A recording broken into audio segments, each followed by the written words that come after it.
আসসালামু আলাইকুম। আস্তে আস্তে শীত যত বাড়ছে আমাদের খামারের কাজের চাপ আরও বেড়ে যাচ্ছে।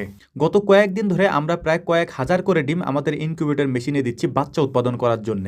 আলহামদুলিল্লাহ সব ধরনের বাচ্চাগুলি খুব ভালোভাবেই ফুটছে, তবে যেহেতু শীতের দিন তাই এগুলিকে ব্রুডিং করা আমাদের জন্য একটু কষ্টকর হয়ে যাচ্ছে প্রতি বছরের ন্যায়। এই কাজের ব্যস্ততার পাশাপাশি আমরা গত কয়েকদিন যাবত আমাদের গরুর খামারটাকে খুব সুন্দরভাবে সাজানোর চেষ্টা করছিলাম। যেহেতু কয়েক বছর হয়ে গিয়েছে এটার মেরামত করা হয় না, তাই সেটা নিয়েও গত কয়েকদিন ধরে আমাদেরকে একটু কাজ করতে হচ্ছিল।